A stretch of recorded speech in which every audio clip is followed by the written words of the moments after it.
17 सितंबर 2024 का दिन एक ऐसा दिन था जब लेबनान में एक बड़ा और खौफनाक वाक़या पेश आया। दोपहर 3:30 बजे के करीब हज़ारों पेजर डिवाइसेस एक ज़ोरदार धमाके के साथ फट पड़े। ये डिवाइसेस हिज़्बुल्लाह के मेंबर्स आपस में कम्युनिकेट करने के लिए इस्तेमाल करते थे।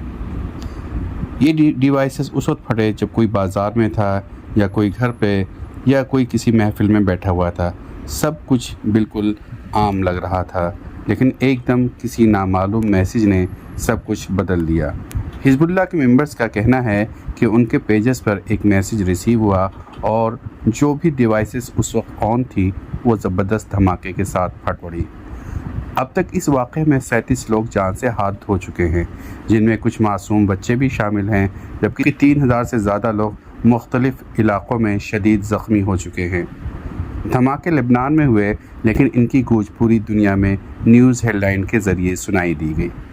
लेबनान में फौरी तौर पर इमरजेंसी डिक्लेयर की गई। हर तरफ भगदड़, एम्बुलेंस का शोर और हॉस्पिटल में इतनी भीड़ कि ज़ख्मियों के लिए बेड्स तक भी कम पड़ गए। ये वाक़या अभी थमा भी नहीं था कि अगले दिन 18 सितंबर को हिज़्बुल्लाह के हैंडल्ड रेडियो सेट्स भी एक के बाद एक धमाके से फटने शुरू हो गए।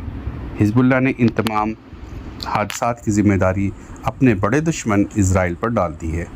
लेकिन सवाल ये है कि आखिर ये सब मुमकिन कैसे हुआ। पेजर्स असल में एक वायरलेस कम्युनिकेशन सिस्टम के ज़रिए काम करता है। इसमें किसी भी किस्म का सिम कार्ड या मोबाइल नेटवर्क इस्तेमाल नहीं होता। ये डिवाइसेस सिर्फ टेक्स्ट मैसेजेस रिसीव कर सकते हैं, लेकिन कॉल या ऑडियो मैसेज का कोई फंक्शन नहीं होता। हिज़्बुल्लाह पहले मोबाइल फ़ोन पर डिपेंड था, लेकिन उनको ये खौफ था कि इज़राइल जो उनका बड़ा दुश्मन है, उनके मोबाइल सिग्नल्स को हैक करके उनकी लोकेशन ट्रेस कर सकता है। इसीलिए उन्होंने मोबाइल फ़ोन्स को बैन करके पेजर्स का इस्तेमाल शुरू किया। तमाम पेजर्स डिवाइसेस एक पेजर नेटवर्क के ज़रिए कनेक्टेड होती हैं। जब भी कोई मैसेज भेजना होता है वो पहले नेटवर्क पर जाता है और फिर कनेक्टेड डिवाइसेस तक पहुंचता है। हिज़्बुल्लाह का पेजर सिस्टम में जब कोई सिग्नल आता है तो पेजर अपने यूनिक आइडेंटिफिकेशन कोड के ज़रिए सिग्नल को चेक करता है। अगर सिग्नल मैच करता है तो पेजर मैसेजेस को एक्सेप्ट करता है। अब तक ये बताया जा रहा है कि 3000 से ज़्यादा पेजर्स फट चुके हैं, जो ज़्यादातर इज़राइल लेबनान बॉर्डर के करीब थे। हिज़्बुल्लाह ने इन धमाकों के ज़िम्मा इज़राइल पर डाला है। ईरान के एम्बेसडर का भी ये कहना है कि इसके पीछे इजरायली इंटेलिजेंस एजेंसी मोसाद का हाथ है। लेकिन सवाल ये है कि आखिर इतनी सारी डिवाइसेस एक साथ कैसे फट गईं। एक फटे हुए पेजर की तस्वीर में देखा गया कि ये Taiwan based company gold Apollo company का प्रोडक्ट था, लेकिन गोल्ड अपोलो का कहना है कि उन्होंने ये डिवाइसेस मैन्युफैक्चर नहीं की, बल्कि उन्होंने BAC नाम की एक कंपनी को अपना ब्रांड नेम यूज़ करने की परमिशन दी थी। BAC कंपनी जो हंगरी के शहर बुडापेस्ट में मौजूद है, उसको अब एक शेल कंपनी समझा जा रहा है। जब इस कंपनी के फाइनेंशियल रिकॉर्ड्स को चेक किया गया तो मालूम हुआ कि इस कंपनी का हाल ही में 18 मिलियन हंगेरियन फोरेंट्स का प्रॉफिट डिक्लेयर किया गया, जो तकरीबन $5,700 के बराबर है। DW न्यूज़ ने जब BAC के रजिस्टर्ड एड्रेस को चेक किया तो ये एक छोटा सा घर था, जहां एक पेपर पर BAC का नाम लिखा था। अब ये समझा जा रहा है कि इस कंपनी को सिर्फ ये काम अंजाम देने के लिए बनाया गया था, या फिर इसको किसी इलीगल एक्टिविटी के लिए इस्तेमाल किया गया और धोखे से इन पेजर्स को हिज़्बुल्लाह तक पहुंचा दिया गया और उसके अंदर एक्सप्लोजिव पहले से ही डाल दिए गए। उसका कहना है कि इन पेजर्स में पहले से 8 से 10 ग्राम का एक एक्सप्लोजिव छुपाया गया था, जिसको पढ़ने के लिए ज़रूर कोई इलेक्ट्रॉनिक चिप भी लगाई गई होगी।